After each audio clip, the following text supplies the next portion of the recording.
You're listening to Nocturnal Frequency Radio, hosted by Steve Jenny and his satanic assistant, Alex Houdini, both of whom can't go into churches without vomiting.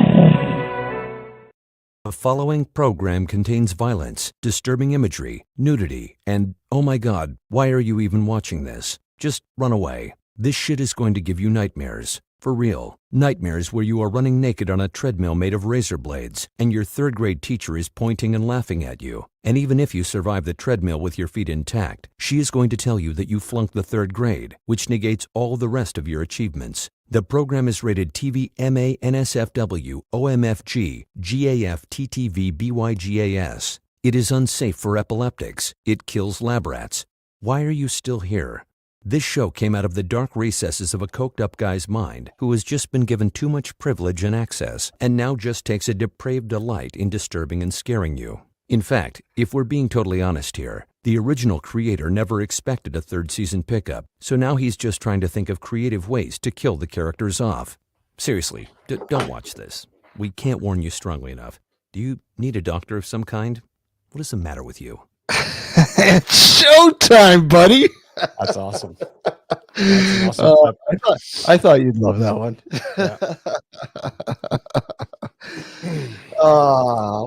Yeah. Hey, Ollie, how are you? Good to see you, buddy. We were supposed to do. Hey, Ricky's in chat there. We were supposed to do a live listening party. Sorry? Change of plans. Yeah. So, there's a few elements that kind of play into this. And, let's be honest. I would have to set this on explicit so we would lose listeners, and the network probably didn't want us to play it. So we'd have to do it. We'd have to do it with YouTube only. So maybe down the road, I don't know. But hey, that's the way things go. It's the way the cookie crumbles. That's the way the cookie crumbles. I mean, it is still available for you guys to watch and listen on the channel. But more on that later, obviously. So how are things going, man? Pretty good, all things considered. We'll have to call you Mr. Pink. Yeah, just getting over pink eye. In case you haven't noticed the big puffy red, more so than normal. Yeah, one's enough, but two? Oh, it was like one after another. It wasn't both at the same time. Oh, imagine if they were both the same. Holy fuck, crap, dude. That's crazy, what started one with the right one and then it went to the left. Did you actually feel the transition? I think I did. You didn't feel it actually jumping from one eye to the other? It's like sparks flying. Sparks flying. It's funny. I was watching speaking of sparks, I was watching a video, something on TikTok where a guy was, he's in the subway system, and basically when he sneezes, he'd like flames would, burst out in his hand. Nice. Right. And of course, people are like sitting going, holy fuck, what the hell? What's going on? Right. I don't know. Imagine weird. That, eh? Fuck. Sneezing, got flames. How is he doing it? I guess he might have had some like lighter fluid in his hand or something. I don't know. But how is he making it? How is he making it spark? That was weird. Magician's tricks, I guess. Well, yeah. Yeah. I think if anything, it was funny watching the reaction of the people. I'd like to see what happens when he farts.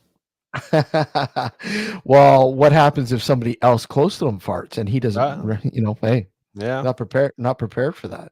Yeah, exactly.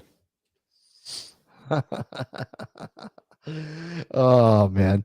Yeah. So anyways, we were supposed to do a watching party for one of our classic episodes from years ago. with UFO abductee Ricky. But again, we're going to sort of kind of schedule it, kind of, I don't know, update it, whatever. I don't know. We'll figure it out. But anyways, you're gonna have to deal with us talking about the paranormal. No, but And- I don't know. And you can probably start to listen carefully when I begin to slur after Well, that's his medicine for his pink eye. Mm-hmm. So the worst the worst part of it's over with, though. Yeah, the worst part's over. It's just Yeah. still a bit dry, and it's kind of weird. It's dry and watery at the same time.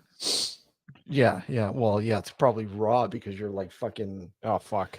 wanting to fucking like rub it all the time, right? I'm trying not to.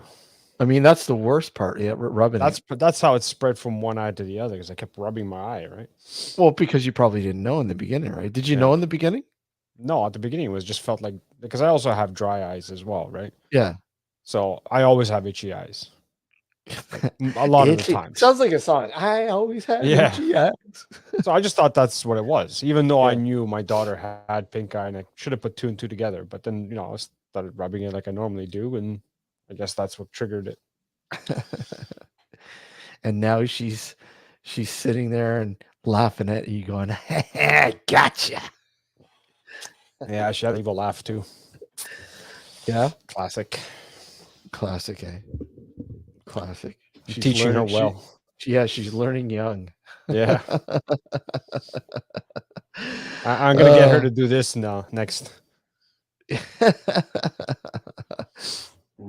Billions and billions of dollars. Excellent. Yes. So yeah, it's you know what I was just thinking the other day, kind of really weird. I don't know. I just figured I would bring this up because SOPS, Southern Ontario Paranormal Society, next year will be celebrating 20 years. 20 years. 20 fucking years, man. 20 years. I can't. It's just incredible. It's incredible. Well, I mean, you and I have been doing this show for, 15 years? Since 2008. Yeah. Well, you came out in 2009, but Right. That's why, like 15 years for me. And it's kind of weird though. I was listening to I started going through the archives and the first show, and I'm like going chronologically, one show, and I'm trying to, grab all those classic crank calls that we had. oh, fuck. Right. Yeah. Yeah.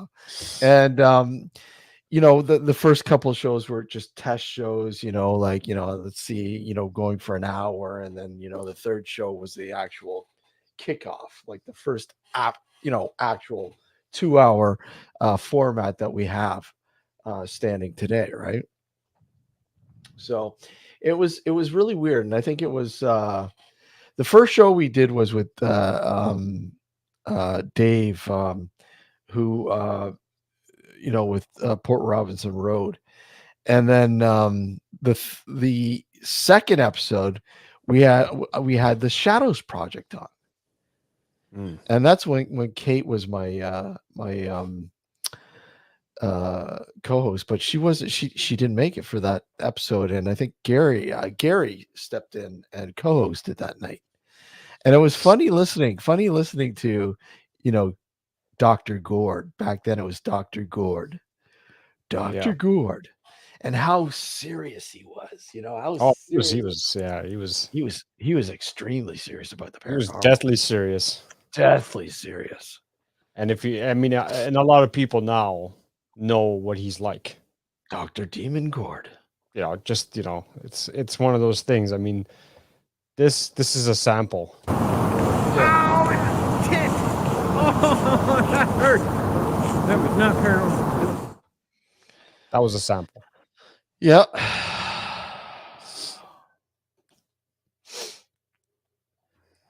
So, so I'm just going to put this out there now. in chat, please refrain from any stupid shit because it's just going to be removed, and I will remove people from the chat. We will remove people from the chat. All right, no arguing, blaming, any of that crap. I don't want to hear it. Just not tonight. So I'm just going to remove it.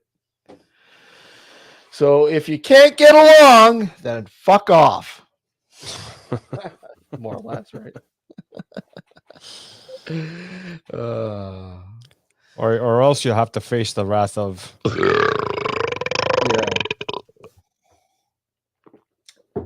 What was hold on a sec. What was that other one I was trying to think of? This one here. No, you have it. I don't have it. Do I have it? I might have it. Hold on. What are you talking about?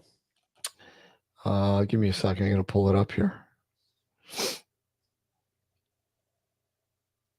No. Okay, forget. I can't find it right now. If I find it, I'll play it. But yeah. So, anyways, 20 years of SOPs. I can't believe that. So I started going through some of the old archives, the old videos and shit like that we took from some of the locations, some of the more notorious. Hey, Liam, how are you?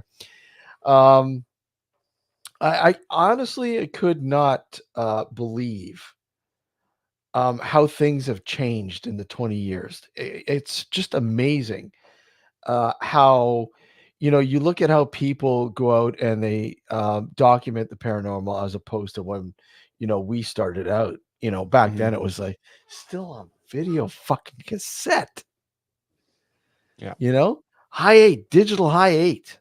And you know what? I still prefer it. I know it looks, yes, Mars, exactly. And folks, if you're in chat, Mars is a part of SOP. She's been a part of SOP since the beginning, pretty much.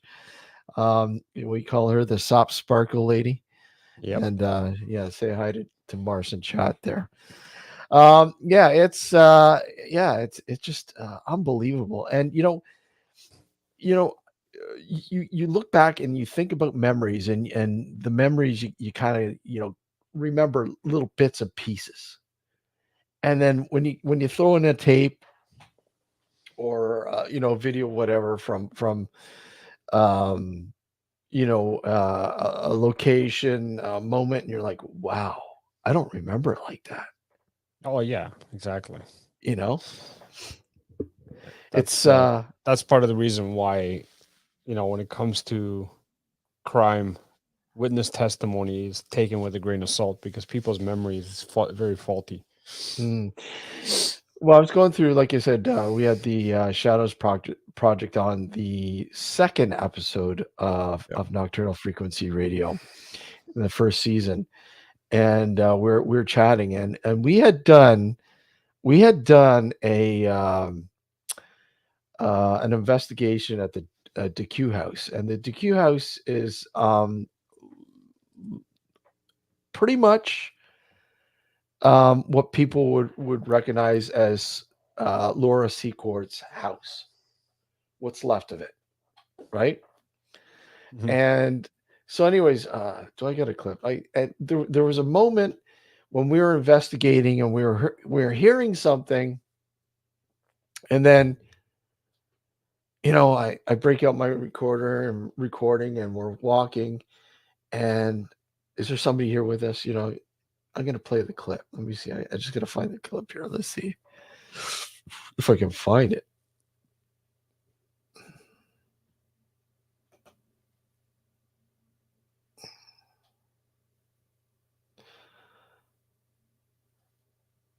No, I can't find it. Where the heck did I put it? I can't find it. I don't know where I put it. Where did I put it? That sucks. I had it all saved up, but now I can't find it. There's only this here. This, speaking of Gord. So here we are. It's 2023. Where's my damn flashlight? Whoa. There's cars going by, so I thought I'd entertain them. Whoa. Oh, now there's no more cars. So here we are at the woodlot. It's October. It's 2023. And it's 22 degrees Celsius out right now. That's right, the end of October, 22 Celsius. Oh wait, scaring some cars. I don't know how that worked. Oh wait, we got another guy. That's a classic board. This is way too much fun.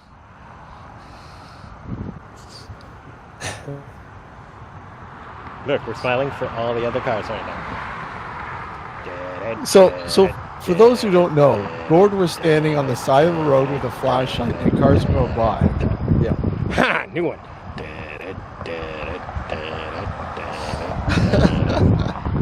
He's just trying to freak out the cars. This is the field where the woodlot's located. Yes. Oh no, I'm gonna miss the car. Shit. There we go. Hey kids!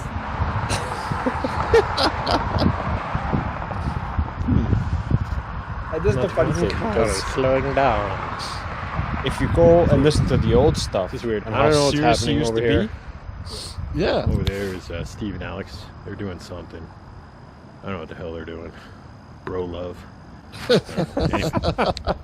Oh, here's a scooter guy.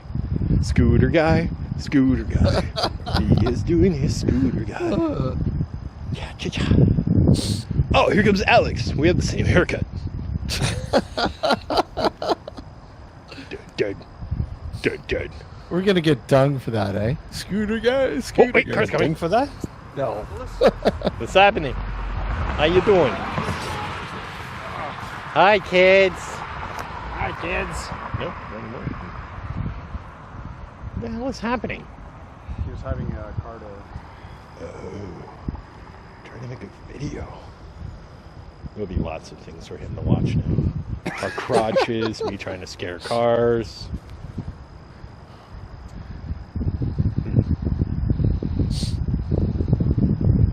Fuck!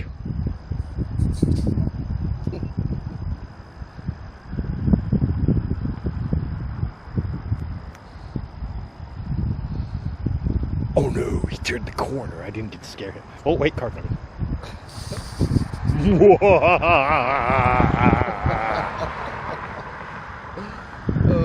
Alex, no one is stopping. Huh? No one is freaking out. Look! It's the light between Alex's legs! It's flashing. Woohoo! We should not be left alone. Not with a Oh, camera. wait! Hi! Okay, so apparently I'm not cut out to be a hooker either. Oh, wait, we got another one. Hold on a second. Wait a minute. See? There's a car approaching. Let's see what happens. I think so. In all fairness, he wasn't I wearing a walked skirt. this far. Hey, how you doing? How you doing? Oh, that explains so much.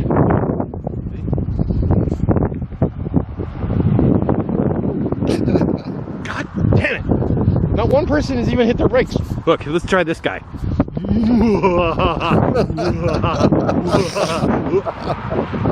Son of a bitch. And how much longer do I have to stall? Steve is still over there. Over there. That guy. Over there. He is touching himself. Oh, wait, car. Fuck it, man. Fuck it. He didn't stop either. So I think what we're going to do is we're going to give you to Steve-O and he can put it in his headband. I don't know if he's bringing his headband. Oh, God damn it. You're gonna have to hold it. I'm used to holding little things, but... Hey! How you doing? Hey! No. That's like 30 cars. Oh, this guy's going slow. Look at him. He's going slow. You know you want some of this. Hey, big boy. You know what you do? Just go over there. with a blow dryer and pretend you have a radar gun. See how many people fucking slam their brakes. Yes. Hey, how you doing, car? Steve's calling us to go over. Okay. Oh, this could be the end of our investigation. Whew, I'm tired. Oh shit.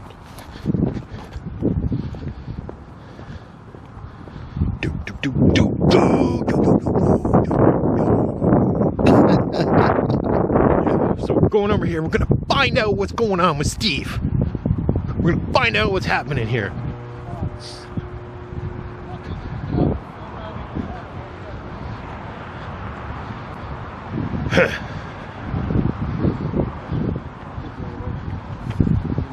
Absolutely. Here you go, sir. Thank you. What? Holy fun. Yeah, so anyways, like I said, if you can't refrain from fucking saying shit, you're gonna be banned, and that's what happens. It's not a question of asking the hard questions. We're not talking about that tonight now. All right. Like I said, if you can't play along, then you gonna be kicked out of the sandbox. And that's what's happened. Sorry. I'm not sorry. So, anyways, yeah.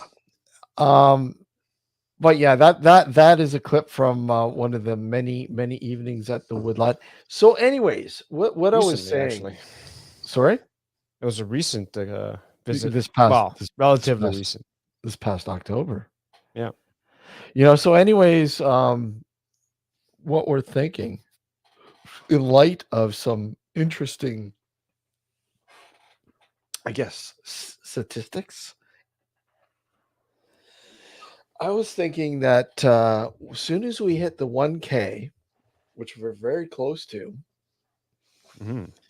we will change the format a little bit here on the YouTube channel, right? Sure. And hey, yo, Gareth, how are you? And obviously the show will still stay the show every Sunday night, whatever, blah blah blah. But as we kind of talked about, perhaps presenting the woodlot, the dark woodlot, in episode format. Yeah. Starting when we get, well, it depends. I mean, Dr. Demon Gord has to lay some music down. So, but what I will do is I'm going to work on a trailer for it. Yeah. And I'm going to get Dr. Demon Gord to lay some music down for it. There's some threads. And then we'll release that when we get close to the 1K, closer if not 1K. But I was thinking about adding some other stuff too, not just that, but other stuff to the channel. Some content, more content for everybody, because I mean, obviously, it's going to be that time to, I guess, ramp things up, if you will.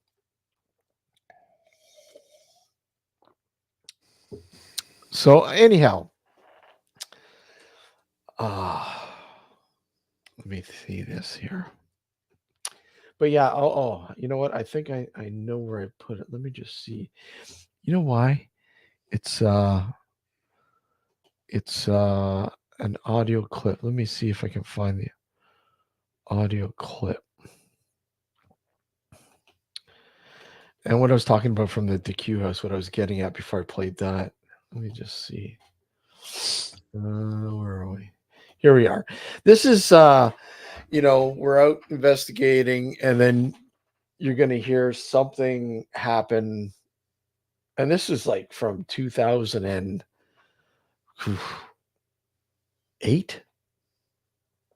2009, something like that.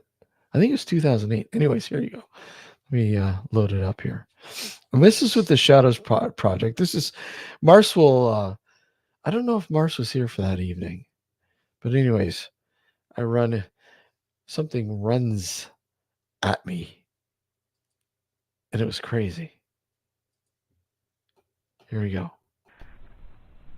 There's somebody here right now. If so, let me know who you are.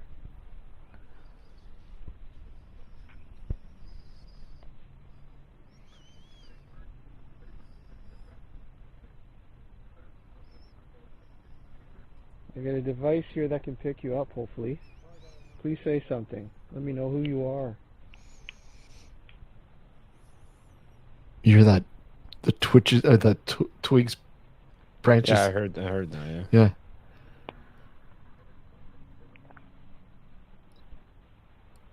Hey, Bud Files.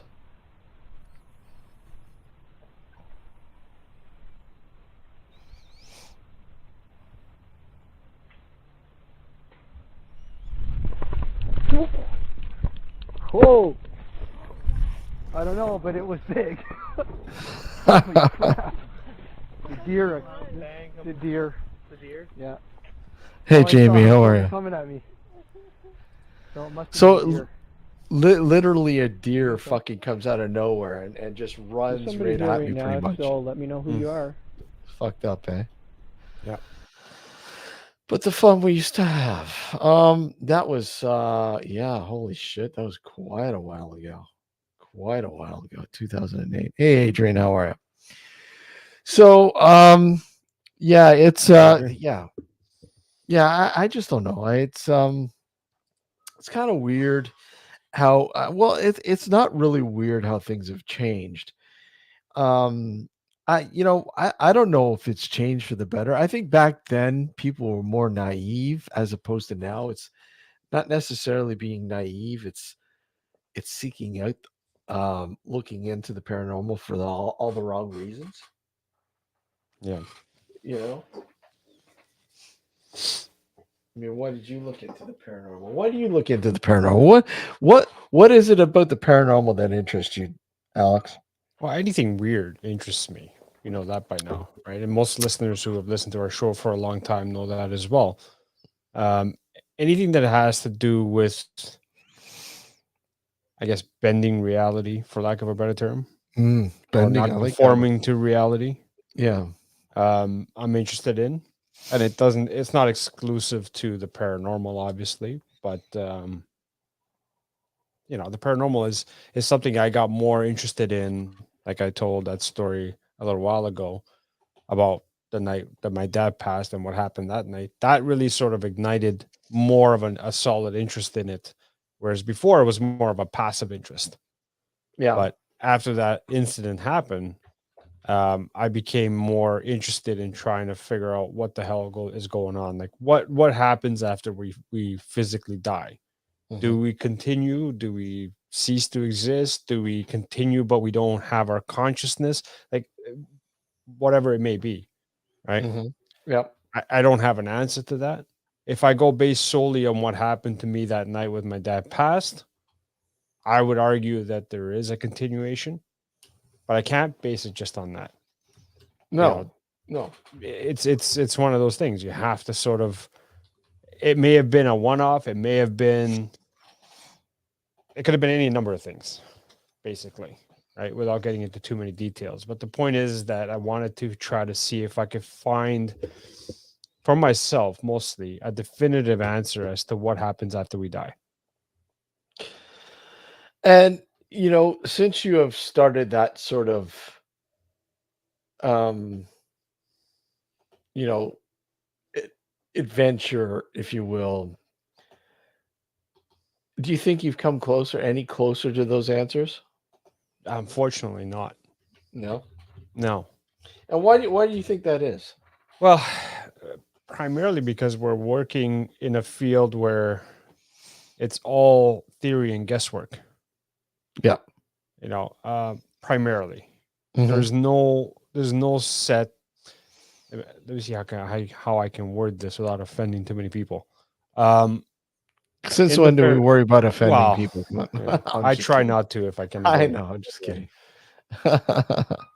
You cannot have, or I should say, we don't have a set sort of list of guidelines as to how we can trigger the paranormal. If you catch my drift. Yeah. Right? it's very spontaneous. It's Mhm. very, it'll happen when it happens, sort of thing, right? So if we had the know-how on how to trigger the paranormal, we can then build on top of that and come up with definitive ways to actually try to communicate with the other side, whatever that may be, whether it's Mhm. deceased from this world, or whether we're actually communicating with a different parallel universe, whatever the case may be. If we can make it so that we can trigger it at will, Mhm. we have a better opportunity and a better ability to try to actually study it and move forward. Unfortunately, we don't know how to do that. Well, yeah, I mean that's the thing. I mean, people, you know, rely on TV shows and social media and all that to kind of, I guess, now figure out how to do that. Yeah. And realistically, that's not any closer at the truth than anything else. No, there's a lot Um, of the paranormal shows, like they'll no, exaggerate for entertainment value. beyond You know what I mean? And exact stuff like that. So beyond. any kind of noise, even though it could be literally something mundane, gets blown out of proportion Well, it's as a entertainment. result. We need to have that, right? I mean, we Yeah, need, you know. of course. Otherwise, the show would be boring. Christian's asking you a question. Is there a personal experience that would convince you, Alex? Yeah, if I were to have a near-death experience, that would probably convince me. That's it. What Just else? a just a just Let a me put it near. this way: anything else short of a near-death experience can theoretically be chalked up as wishful thinking. Okay. Okay. Meaning that if I have an out of body experience, Mm-hmm. I could logically speaking, like if you're talking about like an actual, your typical scientist saying, "Oh no, it's this," always trying to explain things away. You can literally say and put that own seed of doubt in your own mind, saying, Mm-hmm. "Okay, it wasn't actually an out of body experience. It was just me wanting so badly to have one that I convinced myself it happened." It may have happened, Yeah. but the problem is that I'm on the mindset that I always have that seed of doubt in my head. Yeah. So having a near death experience or having a scenario where clinically I'm dead Yeah. or my heart stopped beating, and then I see myself on the operating table or whatever the scenario may be, and I'm floating, and I say I meet my dad and my mom because they're both passed, or my grandfather, whatever, and then all of a sudden I'm back in my body. That would be to me a more profound way of convince, or more convincing for me. Let's put it that way. Yeah, I mean, I can see that, I kind of agree with that because I mean, it is kind of convincing that something's going on. Yeah. What if I was to go to you, Alex? You know, I shot you. Hey, well, I, Alex, give me a call, man. We got to talk. And then Mhm. you call me up, and I say, look it, by chance, were you at so and so around this time doing this? And what I said to you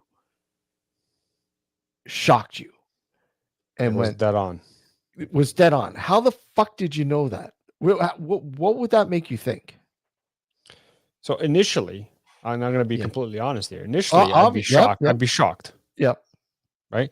But then when the shock wears off, I'm like, okay, Steve's pulling my leg. He was there and he saw me. Yeah. Well, yeah, obviously that would You know what come. I'm saying? But, So if I this is the wasn't point. there, if I wasn't Well, there, no, but you're that's rational. You're your rationalizing. word against my word. You know what I'm saying? Yeah. Yeah. So the point I'm trying to make is this: Hmm. if something like that were to happen, Yeah.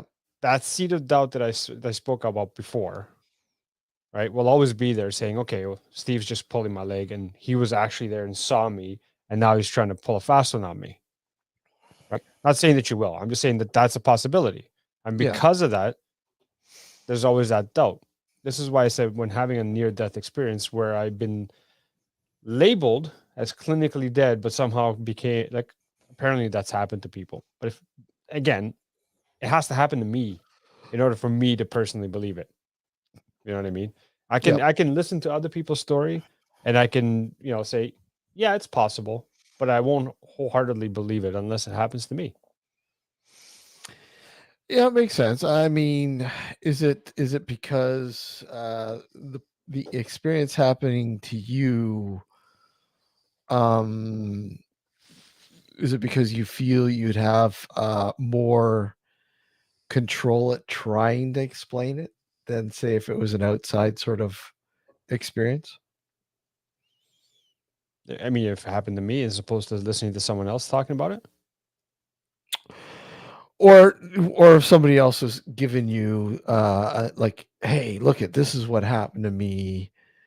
And it's just something that just doesn't make sense. And you're like, Yeah. wow. As opposed to that happening to you personally. You have that control of trying to explain it more because it's your personal experience. Right. It's I guess another example of convincing me would be, and I know this is it's heading down a morbid route, but It's not like we've ever gone there before. yeah, no, never. But if, for example, someone close to me were to die, Yep. right, and then were revived, and when they came to and they were able to come back and talk and were to come to me and say, hey, they started saying you did this on this at this time and this and this and this, and they were spot on with everything that they were saying, that would really make me say, shit. It's like, Shit. okay, Yeah. something weird's going on here, because if that person was in a hospital and their heart stopped beating or whatever, how would they know I'd be over here or over there doing this, doing that? You know what I'm saying? So that also would be very convincing to answer Kristen's question. So a couple of things, I guess. Me personally dying and having an out of body or a near death experience, or someone else and then coming back and saying this is what you did while they were, I guess, deceased. Ricky mentions. Yeah, I saw that, the Ouija board. Ouija I've played the Ouija board. So countless times, and you've never had an issue. You've never had anything that No, I have. made you think. Oh yeah, I have. See, this is where my head gets kind of fucked up. And you know this, Steve. You know me long enough to know that my head's all fucked up. Right? That's why we get along so well. Well, exactly. Right. I have had experiences with the Ouija board. Yep. No question about it. Mhm. Right. Steve, you met my friend Frank. He was on our very first Nocturnal Night Shots episode. Yep. Whenever him and I played the Ouija board, it worked really well. Don't know if it had to do with the fact that we were both Pisces. Don't know. That's just an assumption on my part. Right? Pisces, yeah. Our birthdays were 2 days apart. Okay, I was 2 years older than him, but still 2 days apart. But it always seemed to work really well when him and I played it for whatever reason. Right? And one night, this was back when we were teenagers still, I was at his apartment with another friend who was a skeptic about the Ouija board. So I had the brilliant idea, hey, because he lived right next to the cemetery. Let's go in the cemetery. It's nighttime. Let's go play on top of a grave. Right? So we did. We went into the cemetery. We snuck in the cemetery at nighttime, found the flat tombstone, put the Ouija board on top, and I played with the skeptic, right? While Frank kept an eye out for the guard. And so I told the skeptic's name is Nelson. I'm not going to keep saying skeptic. So Nelson and I were playing. The skeptic. Yeah, exactly. So I said, okay, let's get it warmed up. Let's get it going. And then we started asking questions. And we started asking questions. I don't remember the questions we asked because it was such a long time ago. But at one point, and this is what I tend to do with people who don't believe the Ouija board. I want to prove to them that I'm not pushing the planchette myself. Yep. So I'll, at any given time, I don't say when, I'll just remove my hands off the planchette, right, for a brief, second or whatever, just to prove that I'm not the one who's moving it. Well, wouldn't you figure Nelson, the smartass, decides to take his hands off the planchette as well at the same time, and the planchette's still moving. So we both look at each other and we're like, holy fuck. So we put our hands back on the planchette and we try to say goodbye. It kept going to no. And we're like, oh shit. So we tried to come up with, we're like profusely apologizing. Sorry, we disturbed you or whatever. Like, I mean, we were kids, right? So we were trying to like really get going on this. And I knew that, you shouldn't really leave a session without at least saying goodbye. Right. So eventually we got it to finally head to goodbye. And then we picked up the board and got the fuck out of there as quickly as we could. But needless to say, Nelson was no longer a skeptic that night. Now, and people may be asking, well, isn't that proof enough? Back to Kristen's question, right? Yes and no. It is proof that something's happened. I just don't know what. Yeah. Maybe. And again, this is where my mind gets all fucked up, right? So you got to understand, we're moving the planchette. It's supposed to be a spirit going through us, moving, whatever you believe, how it works. Anyway, when both Nelson and I took our hands off the planchette, it could have still moved because of the momentum. True. Right? So this is why I said, at the time, we were both scared shitless. But then when that sort of scared or adrenaline wears off and you start to analyze it, you start to think, okay, well, this could be the reason why it happened. And therefore, because there's that seed of doubt, it's hard to have that scenario be a definitive way. I'd like to choose to believe that was a legit thing, but I can't say definitively that it was. Well, it always makes you wonder, right? I mean, those kinds of experiences. But I'm always trying to rationalize. Always. You have to. You can't automatically assume because it doesn't make sense. Exactly. I know. It's paranormal or whatever. I don't doubt that there's things that have occurred, are occurring, and will occur that we have no logical explanation for. No. You know what I mean? I have no doubt that things like that have happened, will continue to happen, and are happening as we speak. The problem with me personally is that things of that, whatever may have happened to me in the past, at that moment in time, like the Ouija board example, was very real. Yeah. And, we were scratching our heads saying, holy fuck, right? But like I said, when the adrenaline wears off, you sit down and analyze it, and you're like, okay, well, this could have been the reason why it happened. Not saying that it was. It may have very well been legitimate, but because it could have been that possibility, I can't say definitively that it is paranormal. Yeah, exactly. Well, hey, I mean, it's like a lot of things that have happened to us. Yeah.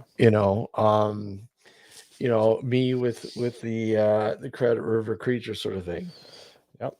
Could have been anything. Yeah. But what I saw didn't make sense. And I tried to rationalize the situation and nothing made sense. Yeah. It's like when, the one night taking pictures and, experiencing what seemed to be like a shadow person walking off and veering off into the distance and disappearing. I mean, how do you explain it other than, okay, that isn't normal? Yep, exactly. You like I said, I tried to recreate it. I couldn't recreate it because I was thinking rationally, okay, maybe the street light, because there's a street light there. My shadow or somebody's shadow was just reflecting and blah blah blah blah blah blah, and this nothing made sense. So I mean, you the ultimate thing to do is try to recreate. I mean, obviously, if you can't recreate an experience, then you have to kind of think, okay, maybe something might be going on here, right? Uh,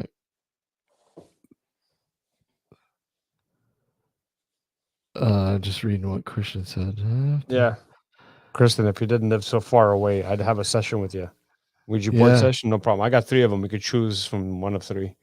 Why don't we should do one live show one? Yeah, we tried that at the Woodlot with Gord. That No, didn't work. live on the show here in the studio, Oh yeah. Sure, anytime, man. Like I said, I got 3 of them. We could use. or even a séance. I'm all for it. I mean, how often do you see that somebody trying to do a séance live? Yeah. We could do it. We could try it. Would you guys all be for that or what? Sign I've been right saying up. that for The many dotted years. line. I've been saying that for many years to do a séance. Well, we Nobody should wants do to it. fucking do it with me. Let's do it. Let's do I'm it. game. I'm game. Let's do it.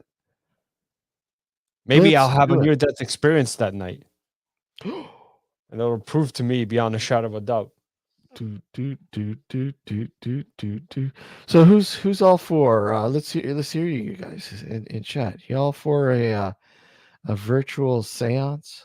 Type 1 for yes, 2 for no. Just say yeah. Let's me. do it. Let's do it.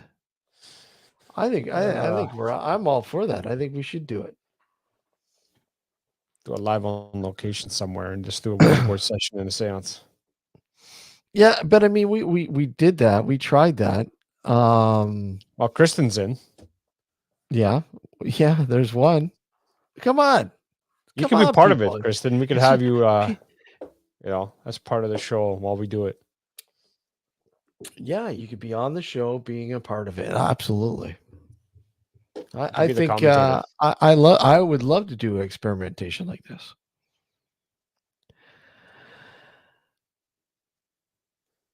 It was a Timo. Timo one. So Yeah. I guess I had the wrong language. Yeah. Responded in Mandarin. Yeah. That's hilarious. That's funny. I mean, someone brought that up. I forgot who it was. What? How the Ouija board, whoever you contact, always seems to answer in English. Same with EVPs. Always seem to be in English. You know what I mean? Yeah. Mm-hmm. Like, what about if you're dealing with someone who wasn't an English speaker? You know what I mean? True. I mean, that's always the a thing to take into consideration. I mean, you watch a lot of these shows, and they go into these places, locations in different countries, and whatever else, and an EVP comes up in English, and you kind of think, well, maybe shouldn't it be in the native tongue? Yeah, but I mean, I guess the bigger question would be, would you be able to spot it if it wasn't a different language? That too. Right? Because depending on what language you're talking about, it might just sound like gobbledygook. Sorry, I know might sound insensitive. Gobble. No, but I mean, at the end of the day, because if you're like let's say you're talking about, I don't know, Swedish or Icelandic language is very difficult to understand, very difficult to learn. Mhm. But the point I'm trying to make is that if you're not familiar with that particular language at all, and you're reviewing your audio tape or digital recording, you may have actually come across an EVP, but just didn't realize it because it sounded like just white noise, or something that just didn't make any sense to you, right? Very, very true. Very, very true. Well, I mean, you look at something like, for instance, again, the Oh God, the Spruce Lane farmhouse, the girl singing. Yeah. You know, I mean, you can't really make out what language it is. No, it's tough to make out. It's tough to make out, right? A lot of people have said French. Could be something else, but it could be a Latin derivative language. Like a lot of European, I shouldn't say all of European languages, but there's a Mhm. lot of European languages that derive from Latin. Italian Yeah. being one of them. Yep. French obviously is the other one. Mhm. Portuguese, Yep. Spanish, right? Mhm.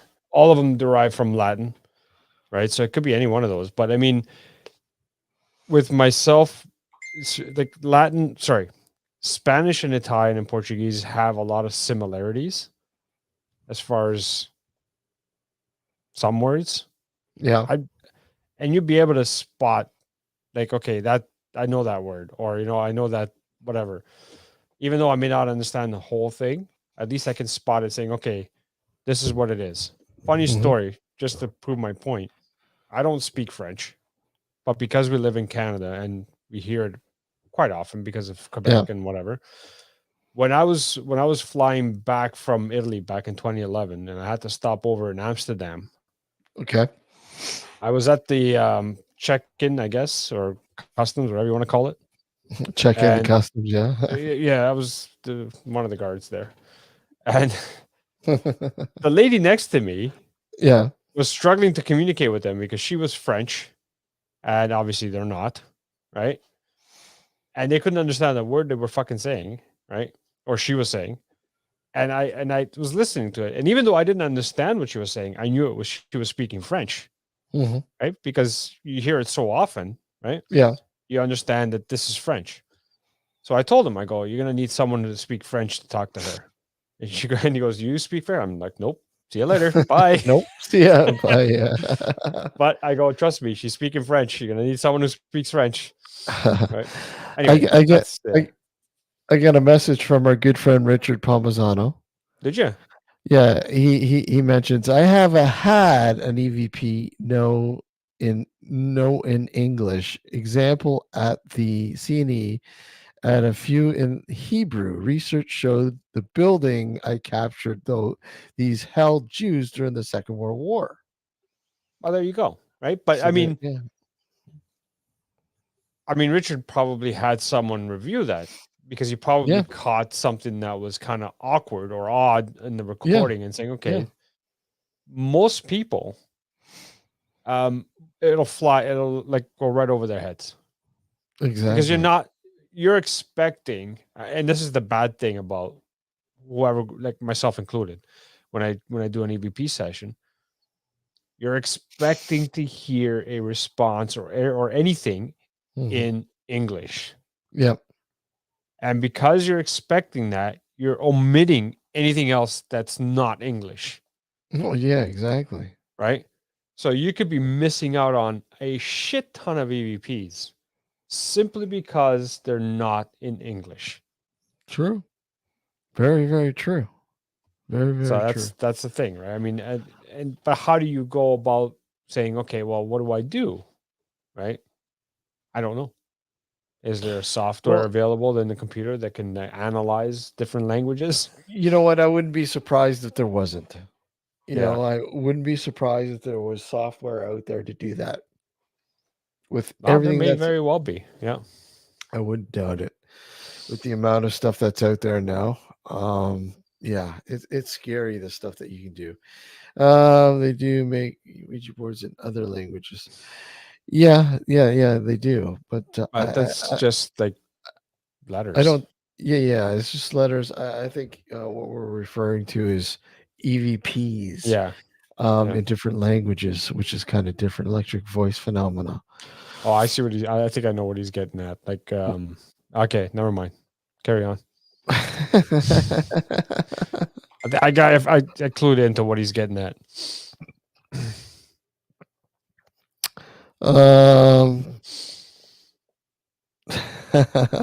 Richard's teasing now. I have a course he's solution teasing. which I'm testing, not going to tell anyone not going to tell anymore right now. Well, you can always click the link and come on, Richard, if you like. Yeah, We always love talking to Richard. of course. Click the come on if you're listening to the show, watching the show. Click the link and come on in. He's obviously listening if he's responding to you. Well, he is listening. I know he is. Yeah. So what we'll do is we'll take a short break here, dude. Yep. We're going to take a short break here, and when we come back, more of this. If you want to come in and join us on the panel, the link is at the top of the chat. Pop in if you want. If you this isn't the if you want to talk about something else in the paranormal, that's fine. We're all up for it. This is an open discussion this evening. It's dark discussions. It's about anything. Dark discussions. So, yeah.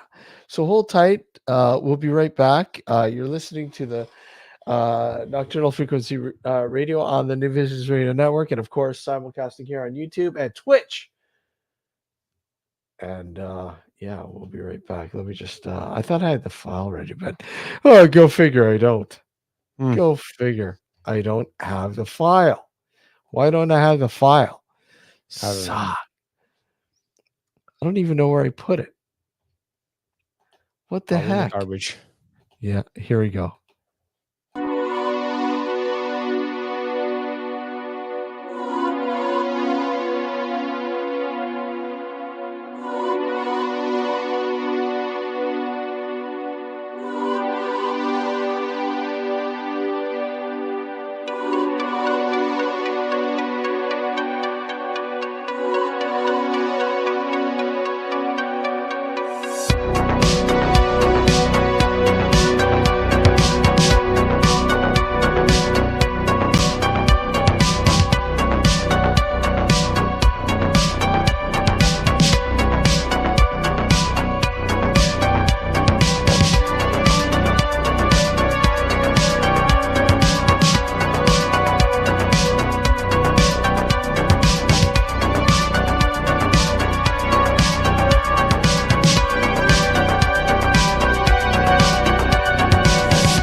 Good evening. I'm Richard Palmisano, the founder of the Searcher Group. It's a paranormal company, the oldest in Canada. I founded in 1979, which not only makes me old, but makes me doing paranormal research and field work for just under 45 years now. I am also an author, researcher, and lecturer on the paranormal. I've written 6 books now. And I really enjoy coming on with Steve and Alex on Nocturnal Frequency Radio, as well as listening to the shows, because there's a lot of interesting guests there. I like it, looking at this stuff, because it opens your mind to other options and other alternative thoughts. And, there's always time to learn new things. So I hope you join us and come and see Nocturnal Frequency Radio. Thank you. So let me ask you, what makes for good radio? My 5 favorite songs all day long. Play it again. No. As many commercials as physically possible. What? No, why would that be good? Great music, great talk shows, no commercials! Precisely. New Visions Radio gives you no commercials, no nonsense, just the best new music and the best talk all day long, 24/7, 365. NewVisionsRadio.com. Hey guys, Kristen here, host of the Paranormal Girl podcast, a bingeable exploration and deep dive education about the paranormal for the skeptical believer. Some of my past season topics have included shadow people, Mandela effect, demons, and UFOs. Currently, I am tackling Bigfoot. I have been sharing this journey with my audience since early 2021, and I have learned a lot these last few years. It's truly a mysterious world out there beyond our perceptions, and reality is just not what it seems. I have also, since the start, met some awesome folks like Alex and Steve, and I've really enjoyed watching and learning from them and also joining them on their show. Their guests are always outstanding, their listeners are just the coolest, and these hosts are some of my favorite people. I recommend their show to anyone looking for an intelligent and fun conversation about the paranormal amongst friends. So join me on my investigation, join Steve and Alex on theirs, and enjoy. Now back to the show. You are watching Nocturnal Frequency Radio. The following program contains violence, disturbing imagery, nudity, and, oh my God, why are you even watching this? Just run away. This shit is going to give you nightmares. For real. Nightmares where you are running naked on a treadmill made of razor blades, and your third-grade teacher is pointing and laughing at you. And even if you survive the treadmill with your feet intact, she is going to tell you that you flunked the 3rd grade, which negates all the rest of your achievements. The program is rated TV MA NSFW OMFG GAF TTV BYGAS. It is unsafe for epileptics. It kills lab rats. Why are you still here? This show came out of the dark recesses of a coked-up guy's mind who has just been given too much privilege and access, and now just takes a depraved delight in disturbing and scaring you. In fact, if we're being totally honest here, the original creator never expected a 3rd season pickup, so now he's just trying to think of creative ways to kill the characters off. Seriously, don't watch this. We can't warn you strongly enough. Do you need a doctor of some kind? What is the matter with you? I love that, man. I know, it's freaking hilarious. It's hilarious. This is gonna show perfectly. You know, ask and shall receive. Mm-hmm. Good evening, sir. Whoa. Who's this guy? He heard. I heard you say, Richard. I heard you harassing Steve with text messages as the show was going on here. What's going on? Well, I was in the neighborhood and I thought I'd drop in and say hi. There you go. How you doing, Richard? The Global Village, not bad. How you guys doing? Good. The Global Village, yeah. Yeah, it was a good point. You know, Alex was making some good points about the EVPs, and I said, well, I've had some that weren't in English. So, but you know, I could have missed them, and the team would have missed them, because I've heard some Hebrew growing up, because I did go to a Jewish school when I was in my early years. So I recognized it, and I went, wait, there's something there, but could have missed it, you know.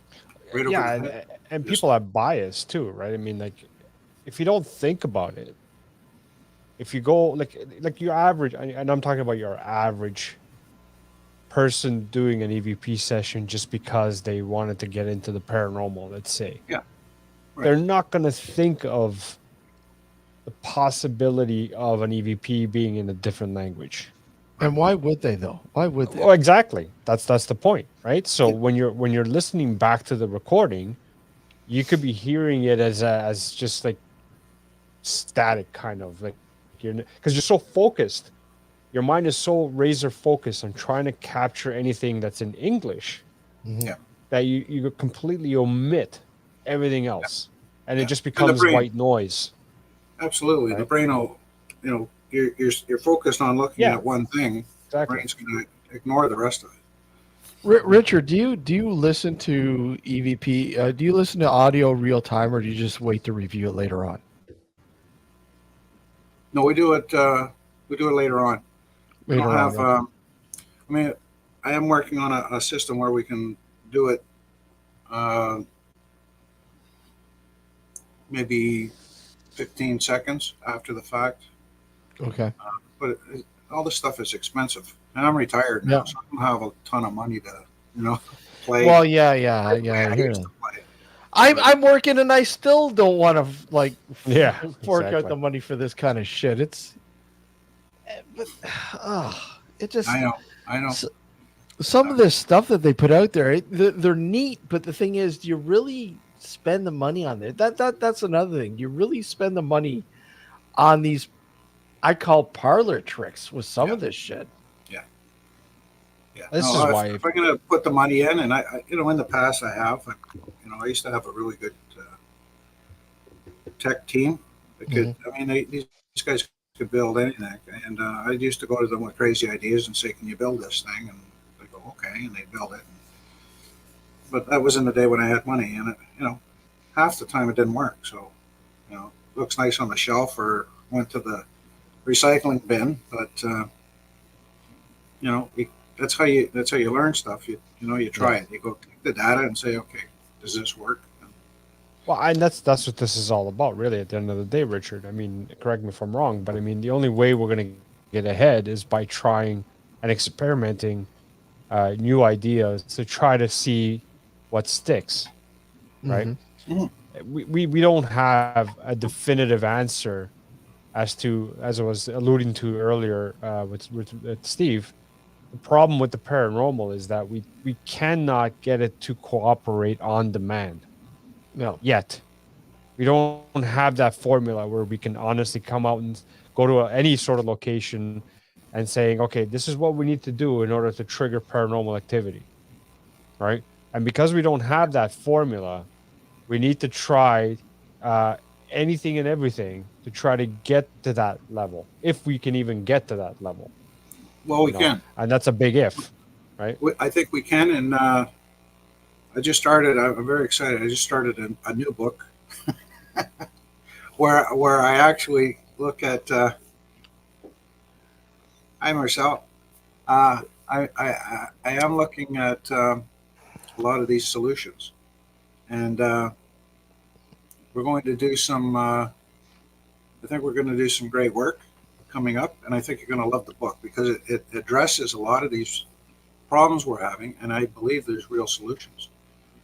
So, I'm in my 60s. I don't know how much time I have left, but I think this is going to be the contribution to help push it forward. You're a fucking young pup. What's wrong with you? Come on. Shut up. 91. Richard, 91. Yeah. What's that? 91. 91. Is that what you're predicting? That's what I'm predicting. Richard's going to reach 91? He's going to reach 91. Jesus. Wow, I don't know. I think after a certain age, I'd probably get really miserable. Yeah. I'm already there. I'm already miserable, yeah. Yeah. I'm already saying those fucking kids, get off my lawn. Yeah. Well, I mean, in the immortal words of Dr. Demon Gord, they wore costumes to.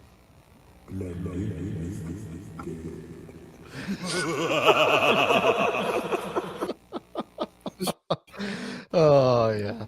No, it's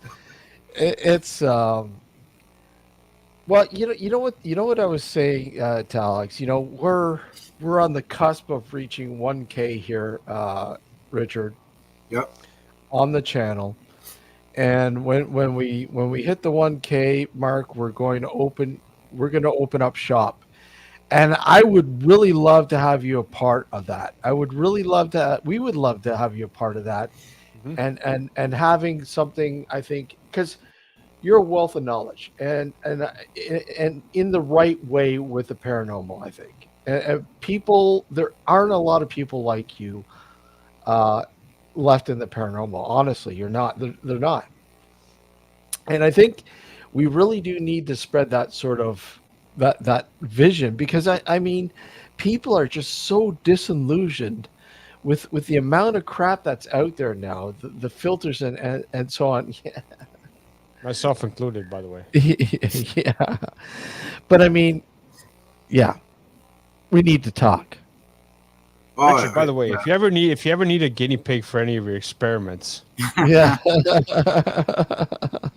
Well, I've told you this before. Yeah, I know, and I appreciate that. But you take one for the team. I know that. But if I had That's the money, also dirty.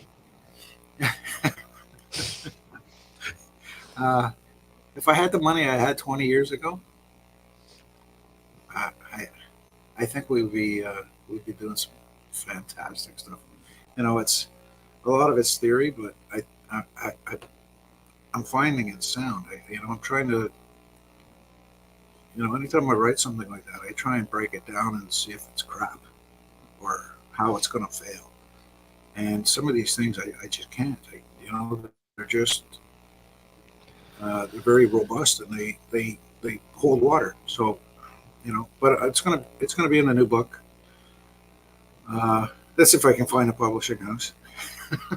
Publishers aren't touching a lot of this stuff anymore because you got people self-publishing and they're just flooding the market, and publishing houses are like, the pie's not big enough anymore, so they're not publishing books. I've heard it from a couple now, but Here we go. See, Christian even said in chat. I say we get a GoFundMe going for Richard's experiments. Yeah, let's go. You've already got a backer. You got a backer in us, and Christian's already saying she'd back you too. So I mean, hey, I appreciate that. I appreciate. By the way, I listened to the episode. I listened to the episode that you were on Kristen's podcast. It was pretty good. Oh yeah, it was awesome. Well, she has some good questions. I mean, she was coming at me from everywhere. I was like, wow, she does a great job. She does a phenomenal job. She does an amazing job. Yeah. People listening, go get your podcast for crying out loud. The Paranormal Girl podcast. Come on, you're missing out. She's got a fantastic podcast out there. You have to go and listen to it. Yeah. Not just because Richard and Steve have been on it. Just go out and listen. Yeah. No. She does a great job. She covers some great subjects, and she tries to break it down. And I mean, she does. Yeah, she does her research. And you don't see that very often anymore. No. I mean, she put me in a couple of tight corners there. I'm like, did I say that? And I had to think about it. You get the boxing gloves out? Yeah.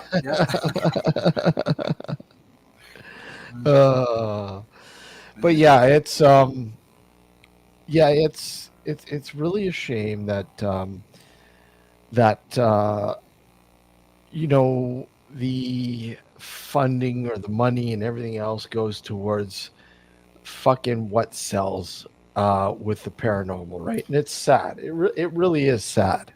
It is. Yeah. I mean, everybody loves this stuff. Everybody wants to know about it. Everybody. But when it comes to putting the money where the mouth is, no. Well, yeah, exactly. It's crickets everywhere. Right? Exactly. Talk about UFOs. Holy crap! There's all of a sudden there's grant money and there's, look at this Russian guy. Hey, we're gonna give the SETI. What did he give him? $9 million or something. Really? Just great. Okay, nice. Maybe you need to write a book on UFOs now. No, I think Richard just needs to get some Russian investors. Russian investors, yeah. Yeah. No, I don't want to get hooked up with the oligarchs. I got enough trouble. We heard that you can make a time machine. Yeah. We will fund you. Money's no object. How much you need, we don't care. You just That's a horrible Russian accent. I know. I thought it was welcome the Mandarin there for me. Yeah, I know. Oh, that's exactly what I was thinking, Rich. And the funny thing is that I went to the Mandarin the other day too. Oh God. Oh shit. See, Steve, you have that fallback position if you need. I know. You can work at the Mandarin. The Mandarin. Hey, 10 years, we're all going to be speaking it anyway, so. Yeah. Yeah. Okay. Imagine Maybe that. Imagine that. Oh, Wow. that was funny. That was. But I mean, yeah, it's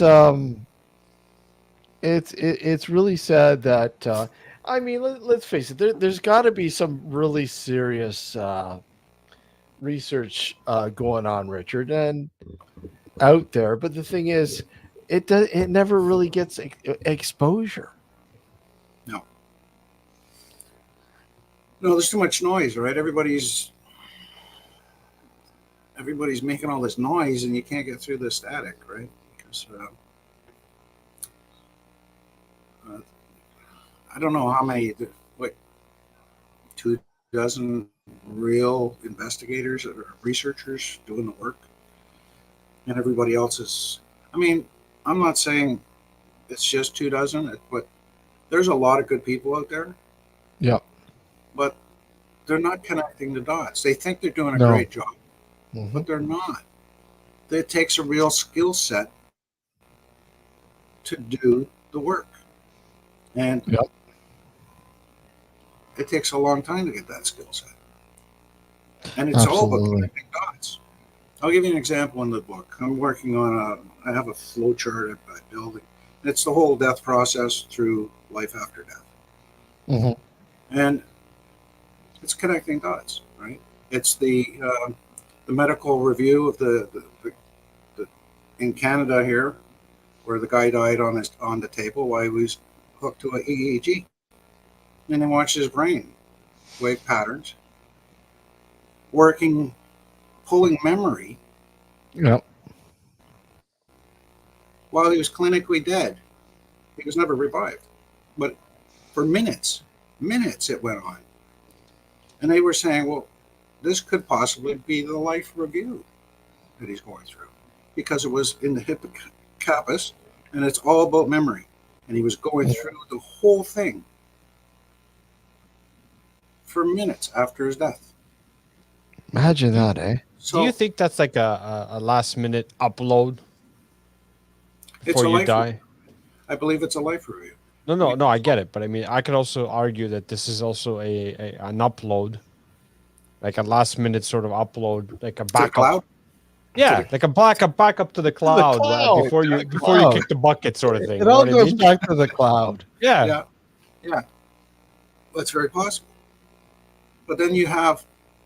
I just came across an interesting paper, which was just declassified from the CIA on psychic spying. This guy worked with some really good scientists on doing it, and it has to do with the Monroe Institute down in the U.S. And he shows that where that reality can come into play. And it must work because they're very successful in psychic spying. But it also has to do, when you dig into it and do that deep dive, life after death and another reality. So if you can imagine a brainwave pattern, right? Goes up, comes down, right? You follow that pattern. There's a Planck's maximum, right? Where it's like 10 to minus 33 centimeters per second. So it's the smallest denominator you can look at. Yeah. There's something below that science believes is there, but they don't know what it is. But he explains when that pattern comes down, it's a rest point. It's right. If you were to be able to look at it at the speed of light, when it comes down like that, it's a rest point. It actually stops, and then it gains momentum to go back up. So at that point, it's below the Planck's maximum. So what's happening at that point, he calls it a click out. So every time it hits, click out. And you're going into another reality. And that's where psychic spying happens. But if you take that information and apply it to life after death, that click out is into another reality. The problem science can't deal with is there's a serious hard criteria for science to look at something, right? You have to have the terminology and all the criteria. And they can't deal with it because it doesn't fit the model. So they don't look at it. It doesn't work, right? It's Newtonian stuff. We can't figure it out. But if you take it into psychology and look at it, it makes perfect sense. Science can't tell you what reality is. So if science can't tell you what reality is, I have no chance to explain what another reality might even look like. You have nothing to compare it to. So all this stuff is important. You have to pick and look at all the data and understand it and deep dive into it and see how it fits. Because you're putting this puzzle together. Half the pieces are missing, the other half are invisible. So it's not an easy task. Well, that's where you have someone like you on the job. Yeah. Yeah. And then you got to write a book. No. Then you got to write a book in layman's terms for people like Steve and I to understand. Yeah. Oh no, I will. It'll be in layman's terms. And the flowchart will take you right through every little thing. Yeah, make it color coded too, so I can understand it better. Oh, absolutely. So I was just telling Alex earlier how time flies, and next year is going to be Southern Ontario Paranormal's 20th anniversary. Nice. I'm like, wow, the time flies. But I mean, the Searcher Group. How long are we talking about, Richard? This September will be 45 years. 45 years. Yeah. Incredible. This September. Yeah. I started September 12th, 1979. So September 12th of this year will be 45 years. And I don't know if we ever asked you this, but what made you start? I mean, what got you into like doing this? Such an early. Yeah. Well, I was raised in a haunted house. I mean, that's where I grew up. The house was haunted. And then, we moved from that haunted house to another haunted house. So things didn't get better. They actually got worse because the first haunted house they were all relatives. So there was no danger there. I didn't know it at the time. I went back, 30 years later to investigate that place. But I mean, what did you look? What were you looking at? What were you referencing to go out and investigate the paranormal? Well, because at that early age, I had an interest. I was curious of what the shadows were, what the whispers were, what the noises were. Yeah. So as I grew up, I used to have frequent, when I was old enough to read, I started going to my older cousin would take me to used bookstores, and I would start picking up books, from Harry Price and whatnot, and I would start to read it, and I go, well, this is interesting stuff, and trying to put that together in my head, at a young age. It wasn't easy.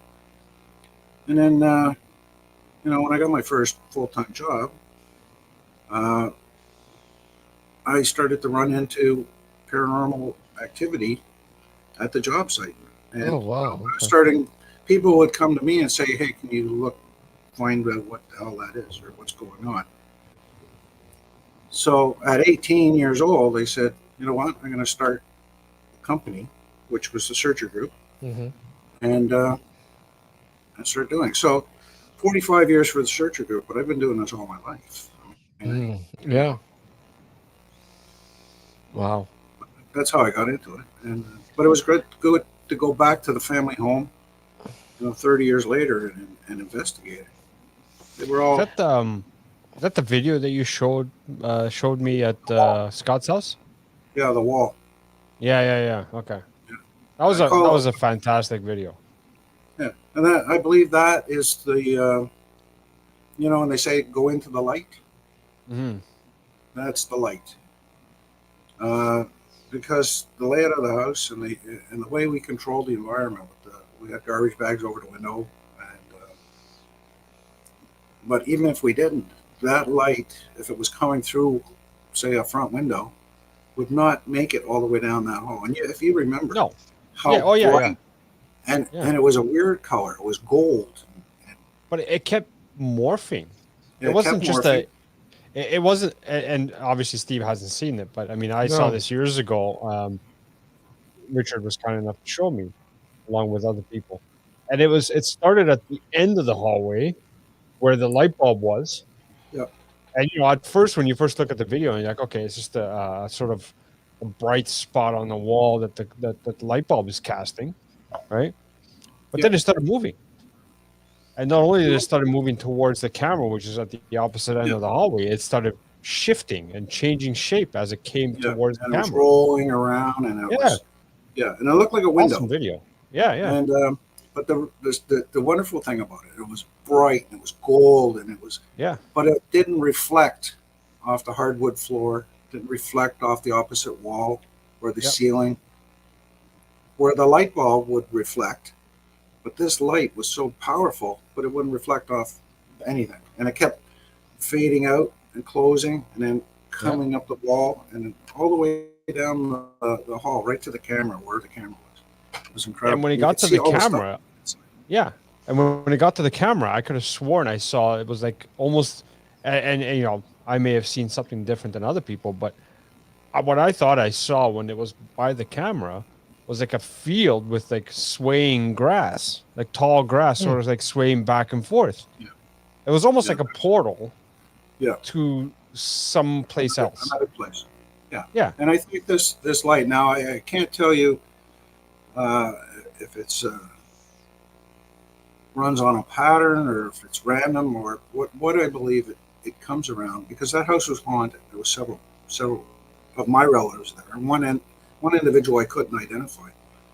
But I think this thing shows up, and that's your opportunity. Go or stay.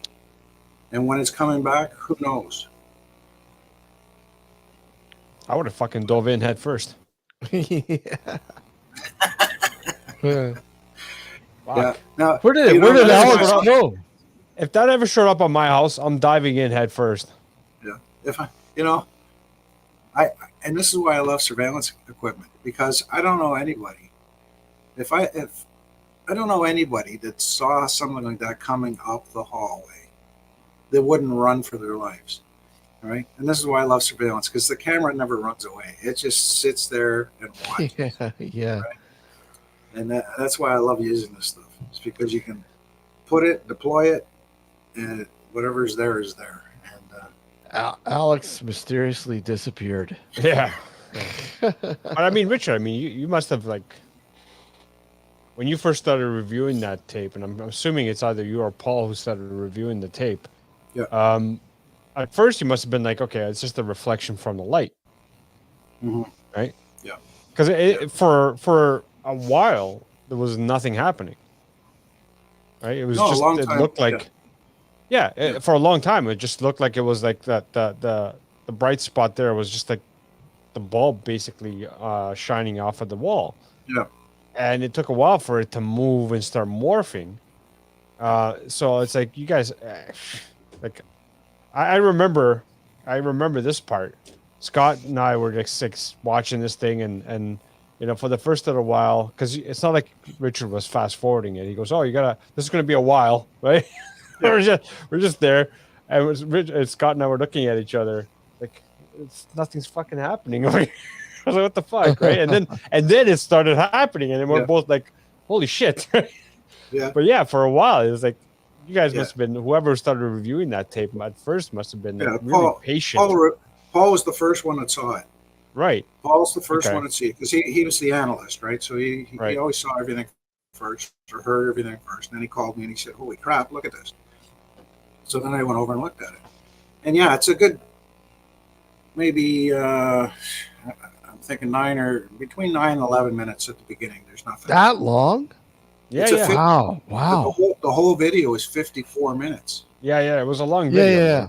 But I mean, that stretch of where you see this phenomena is like 9 minutes. Yeah. No. Wow. I think it's 9 minutes before anything starts happening. Yeah, that's right. Oh, okay. Sorry. Right. So for the first 9 minutes, you're just there wondering. This is why I said me and Scott were looking at each other at first, and it was like, "What the fuck? Nothing's happening here, right? Like, what are we supposed to look at?" Right? Yeah. But because it took a while. And the reason I do that is because I've got other eyes on this, right? Maybe Paul missed something, and maybe I missed something, and maybe you're going to see something in that 9 minutes that we missed. Mm-hmm. So that's when I love having other eyes on stuff, right? And obviously didn't see anything, so that's cool. And then it plays on, and it opens and closes. So I think 3 times as it moves all the way down. Yeah. But it's a phenomenal video. Yeah. Phenomenal video. I'd love to see it again. Well, yeah, we can do that. That's not a problem. I'm intrigued now. I want to see it. We're gonna have to really make a concerted effort to go see Richard this summer. Well, yeah. I'd love to have you guys out. I'll get some propane. We did a barbecue, and you guys can see some stuff that you've never seen before. I've got video that nobody's ever seen. We'll invite Kristen too. She could fly out to Canada. Come on. Absolutely. Yeah. If you ever seen the video I have of hellhounds. Hellhounds. No, that's interesting. Hellhounds. Oh. Hellhounds, yeah. Nobody's ever seen it. Well, maybe 4 people have seen this thing, but the hellhounds are. And it was on a surveillance system. And it's from 2 different camera views. You can't believe what you're seeing, man. And what's the background story on that? It's a place I used to work. I didn't catch it. It's a guy I worked with caught it, and and it was a government facility. He caught it, and I can't show it because it's from a government place, right? But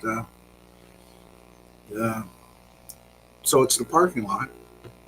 There was a heavy snow. It's late night shift, so there's a heavy snow. You can see there's nothing in the snow. It's all fresh snow. It's 4 inches deep, and 2 camera views watching the parking area. And it's nice and bright because there's spotlights out there.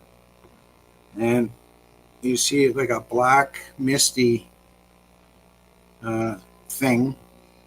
You can tell it's like a large dog or something.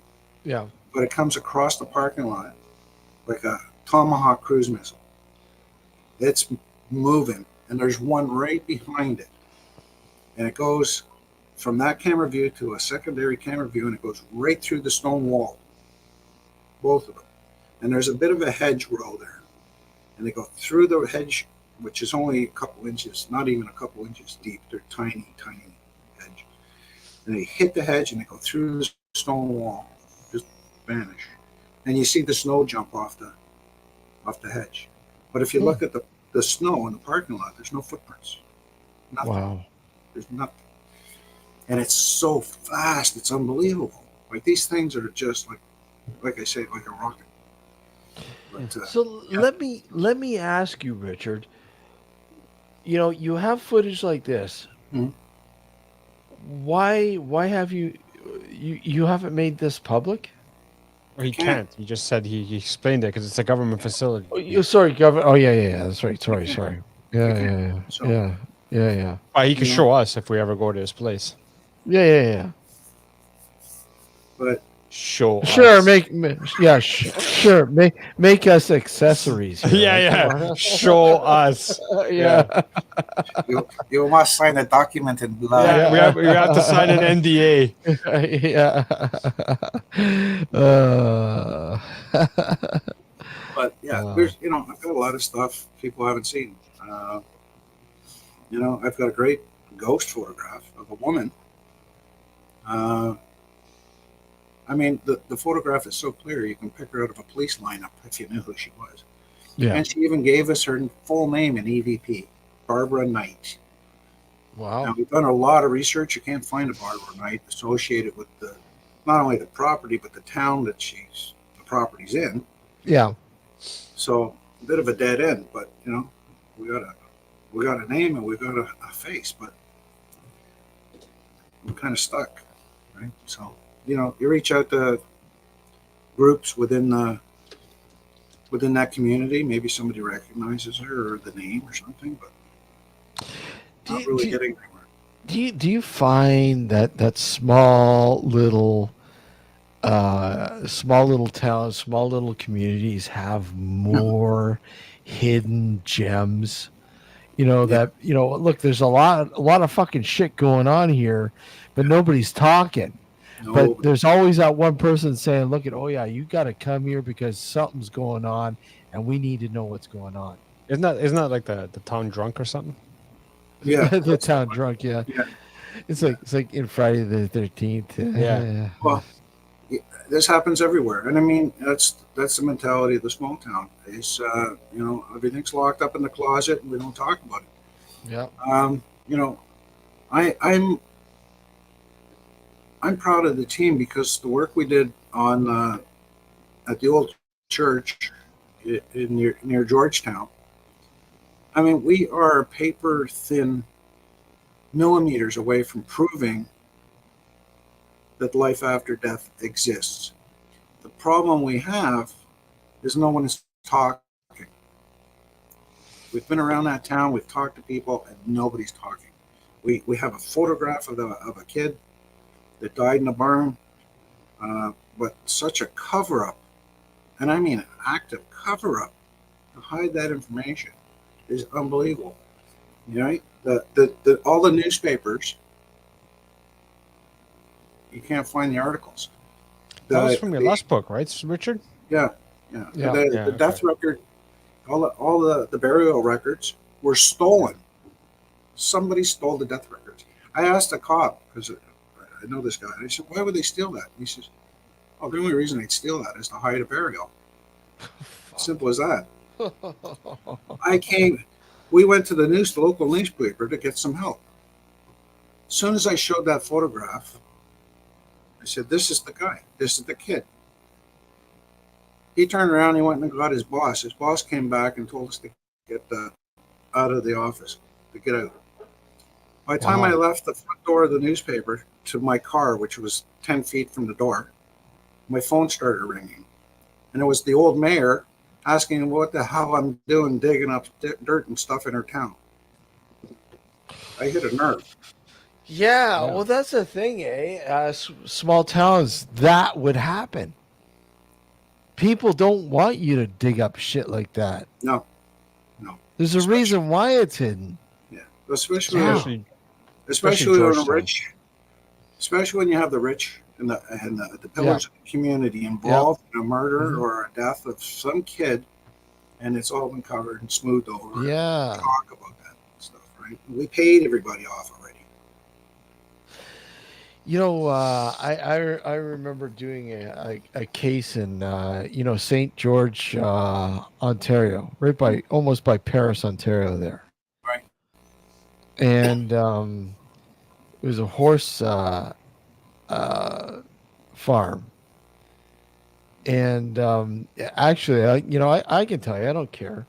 The Hiram Walker Ranch, the old Hiram Walker Ranch.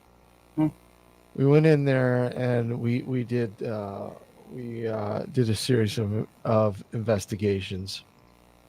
It's now since changed hands owner wise, but when we went in there, an employee working on the ranch part of the Walker Ranch, wasn't called the Walker Ranch at the time, it was called something else.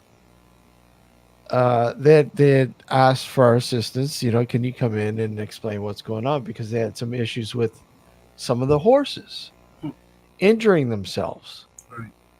And they couldn't explain why, because it was unusual that horses would be injuring themselves the way they were. So we went in there, and the initial walk around and getting adjust for the location before we scheduled the actual investigation, I found it very, very interesting, the background of this particular place. Number one, okay, the Hiram Walker family is well known. Mhm. But the fact that, hey, we're talking about Al Capone, with Prohibition. Al Capone was there. Yeah. And the fact that at one point they were digging to install a pool, an underground pool in the backyard at one point, and they had to stop because of native burial issues. Right. So they had to stop because they found a body. But anyways, what was really intriguing about this place, it wasn't so much the fact of the Walker Ranch, the house, but there was a house that was built there in the 50s, a guest house. Right. On the property. And this house, with talking with a lot of the people that worked there, that lived there, that owned, former owners, and so on, had said that this place had so much negativity surrounding it. There were so many problems that happened there. And one particular thing that came out was they had a painter come in to paint the house, the interior of the house. And the painter was in the main level of the house, and he was on his ladder painting, and then all of a sudden he felt this choking sensation. And he fell off the ladder. He was freaked right out, and literally, I'll never go in that place again. Yeah. Couldn't explain. And I'll tell you, man, that place, being in there, was so, you could sense it was soaking with evil. Yeah. And, Richard, I got to play this for you. I want to play this for you, and I'll tell you what I mean. This kind of gives you a glimpse into, let me just pull it up here. It gives you a glimpse into just how evil. Okay, let me see. Where are we? Where are we? Yeah. Yeah. Not that one, but not that one. That was yeah. It's a good thing we don't have smell-o-vision. Smell-o-vision, yeah. Yeah. It could have been this one. Okay,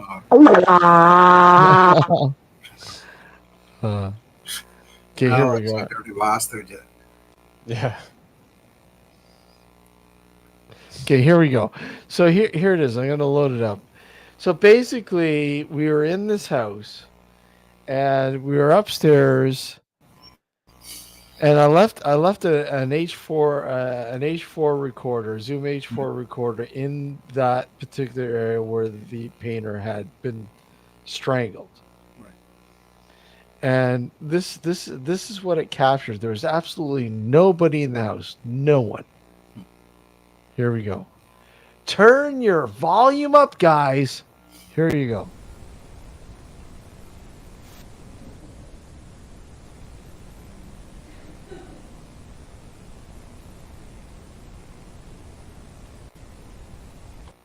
Did you hear that, Richard? Hmm. Here we go. Here we go.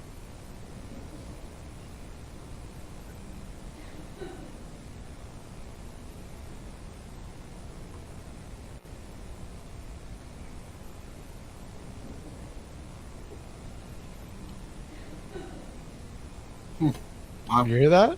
Yeah. It was like a female, an evil laugh. Yeah. Yeah. Right there.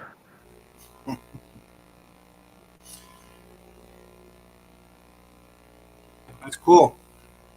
You know, but it just makes you wonder. You know, and some people kind of dig in there and they kind of get some answers, but they never really solve the mystery. And that's the thing. Well, it takes a long time. I mean, it's Exactly. a long time, a lot of work. You gotta. A lot of work, a lot of visits. Yeah. Most people figure that they can go in one particular moment and everything's solved. No. No. No. I have a saying for that. So if you're going from haunted house to haunted house, it's sort of like that guy sitting on his couch, looking at film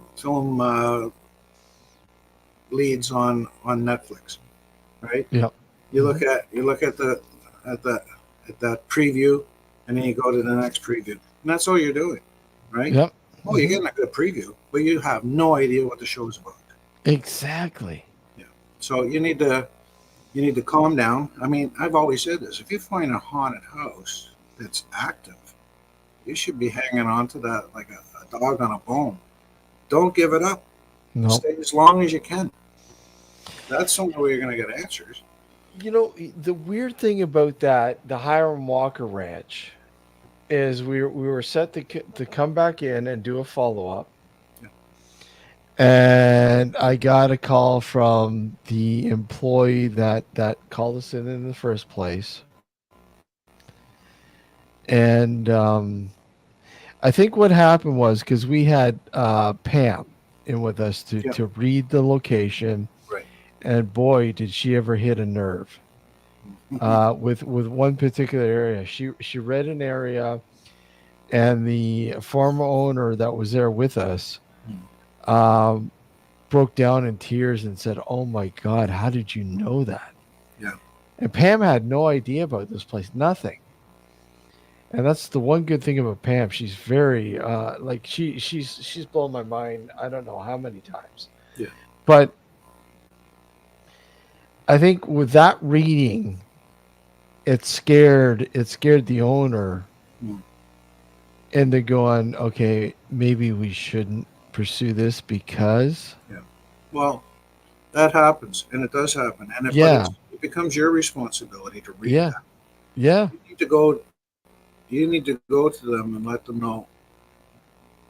We uncovered it, but we're not going to use it. We're not going to talk about that. It's not going to be in print. And I said that. I said, I'm not, what happens here stays here. It's not going to be published. Right. And they didn't want to pursue it. It happens. I think it freaked them out too much. It happens, yeah. I mean, we've uncovered stuff where the the client's like, "Oh my God," and I'll put it in writing. We're never going to talk about this again, or we're never going to use it ever. Well, obviously, and I mean, any sane person investigating and researching these claims would do that. They would say, "Look, this is not going any further than here. Yeah.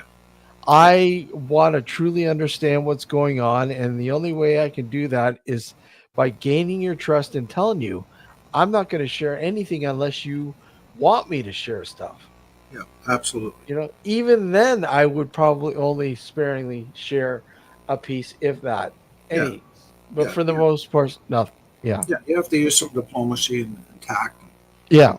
I'll give you an example, and I don't know any writer that's ever done this. When I wrote the book on the Canadian National Exhibition, before it went to the publishing house, I took that entire manuscript to the CEO of the CNE. Yep. Said, "Here, I don't want to give away any secrets or anything that might be harmful. Read it." So she read it, and she gave me the stamp of approval. She said, "Yeah, go ahead. That's great." And I went to the publishing house. I don't know another author who would hand an unpublished manuscript off to a client and say, have at it. But, you have to build trust and integrity. And that's the only way to do it. To make sure you're not divulging information that's going to compromise or hurt them or embarrass them some way, because that's paramount. Regardless of what might be there for a great story, that's not worth it. Yeah. Putting somebody in that position. So you really have to look at it. And, I've excluded information, even going back to the first book, the Overshadows book. There's a lot of information I couldn't put in there. It was too hurtful or harmful to the family that was going through stuff. Yeah, it's and there's times when you are so intrigued, so baffled, so excited that you've captured a piece of a finding, if you will, and this has to be shared. We have to share this, and you can't. No matter what, you can't share it. No, that's where you get down. You start separating the men from the boys, right? Yep. Because they're looking for attention and they're seeking some fame absolutely, yeah, at anybody's cost, and they're not going to make it, right? Because you do that to somebody, people are going to notice, and you're not going to be asked to come around and do anything. So, that's how you have integrity and people trust you. Alex, your eyes are looking a little puffy there. Yeah, they are.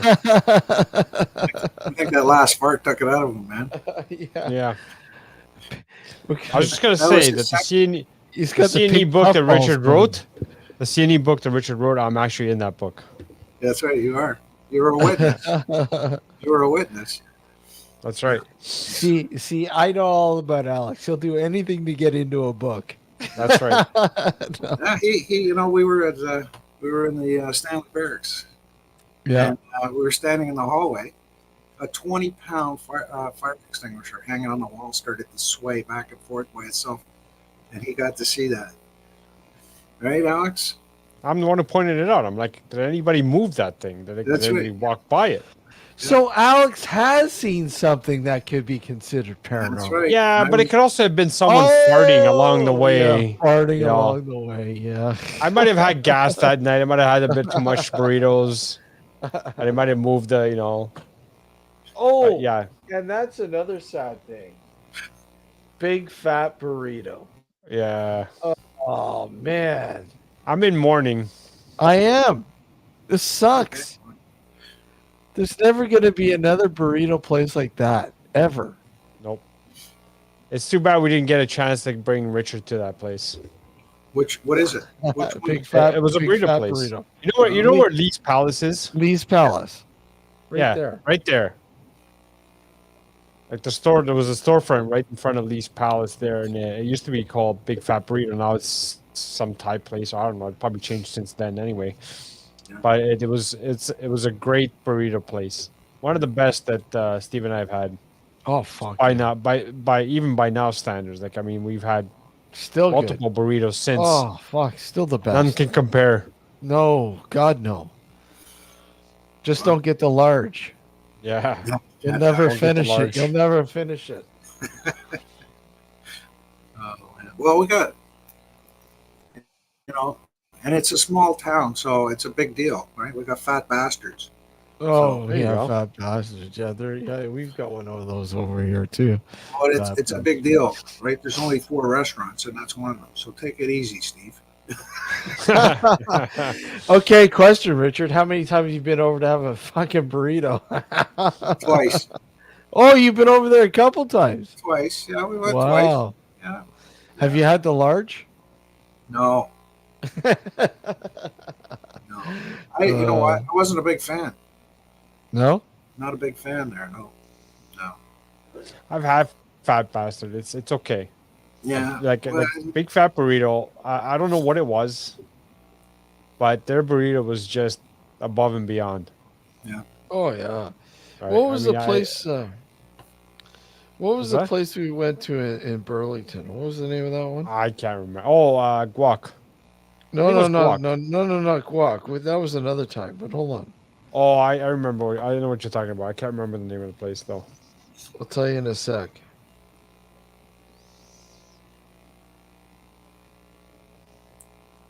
Nothing like dead air on a radio show. That's good, Steve. Go. No, you guys keep going. Burrito Masters. Yeah, Burrito Masters. That's and right. they were bad. They were okay, but They're still okay. doesn't compare. No, it doesn't. It doesn't. It's hard to find a good fucking burrito. Chat is quiet. Oh my god. There you go, Melissa. Thank you. Hit the like button, guys.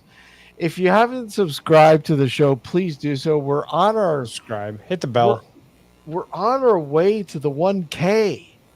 Yeah. And if we hit 1K, things are going to drastically change around here. We're going to give That's you right. more content. Yeah, Steve and I are going to be streaking nude along the streets. Speak for yourself, Alex. We'll get Dr. Demon Cord to do that. There you go. Sheesh. But yeah, we will be bringing you more content. Once we hit the 1K for sure.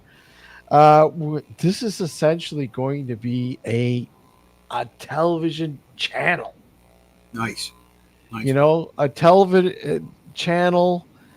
And you know, of course, the radio show will still exist, but we want to give you as much content as possible. And you know what? We don't want to give you the stupid shit that you see on most places. You know, we want to give you honesty. Mm-hmm. Or as much of it as we can. As much of it as possible. Because, I mean, look, I think we need to give you the truth about the paranormal, not fucking garbage. Not garbage. I mean, people who really, I think are the unsung heroes, the people who do the hard research, the people who further the search for trying to understand what's going on in this field. And there are a lot of them out there, but the thing is they never get recognized. They really don't.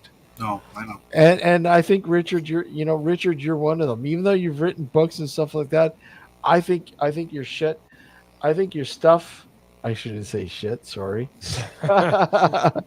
you are honestly, I appreciate the stuff that you've done, man.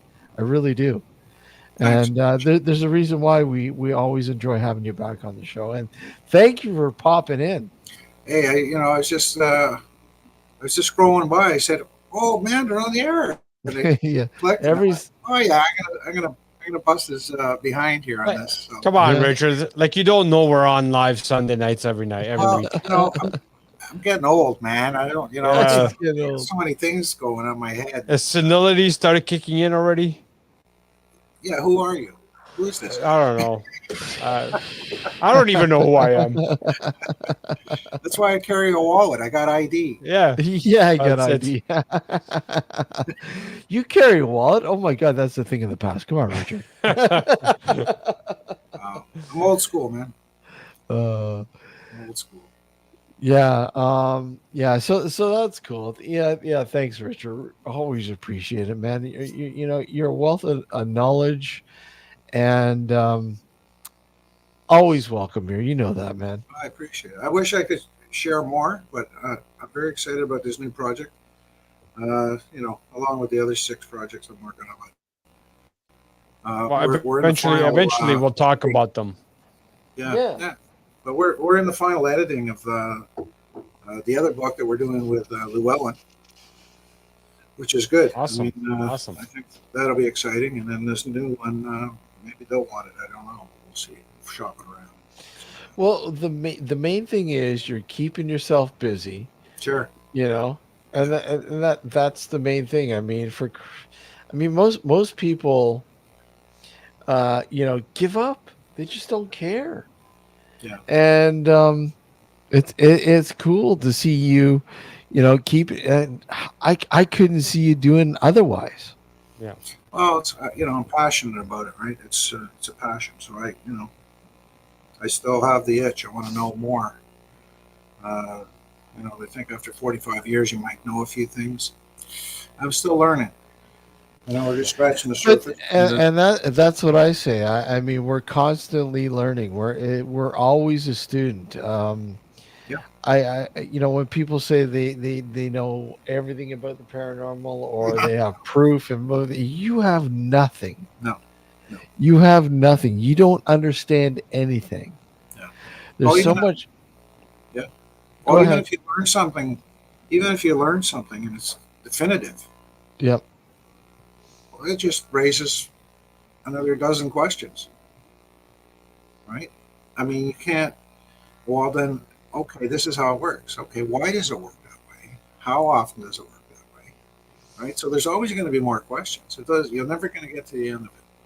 No, I mean it's a field that, like you said, it constantly opens up questions. I mean, when you think you're closer, more questions open up.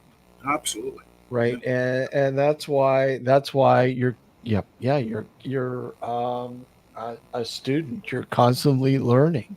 Yeah.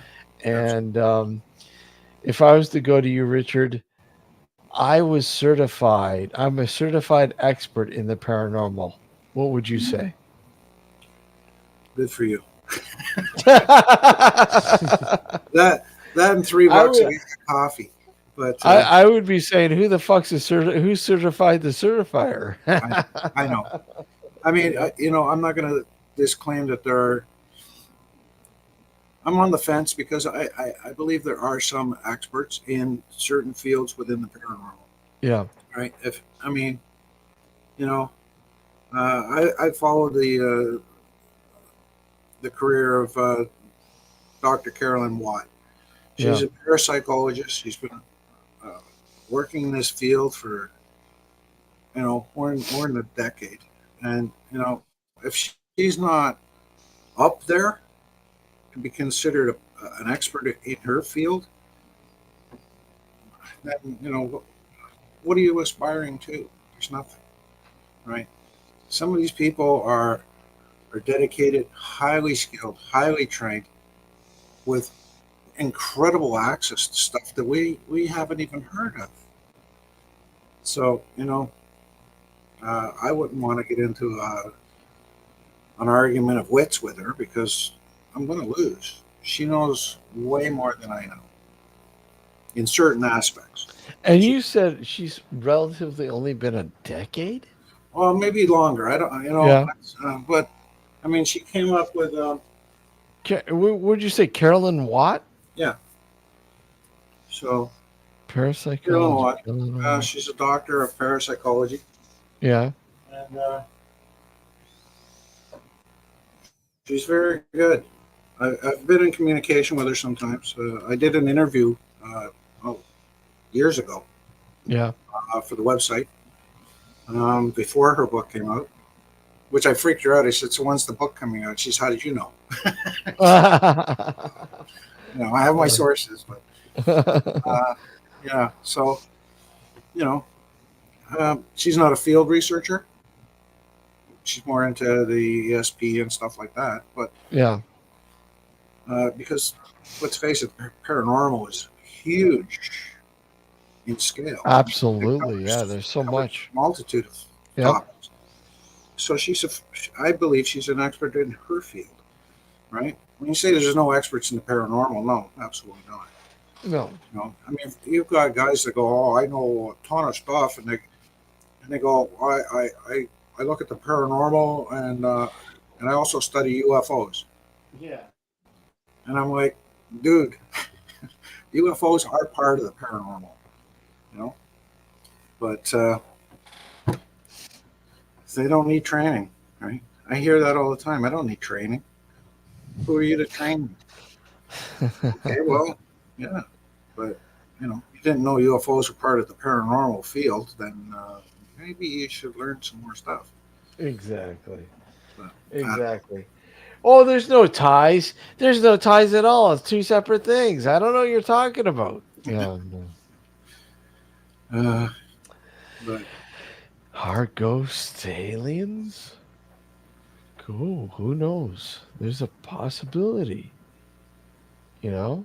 Who knows? I mean, we don't know. We just cracking the surface.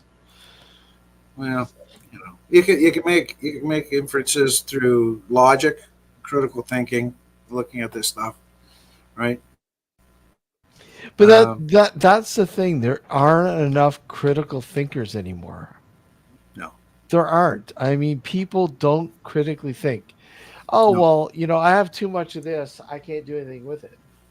Well, no, you don't have too much of that. And you could probably put this over here and use it for this. Yeah.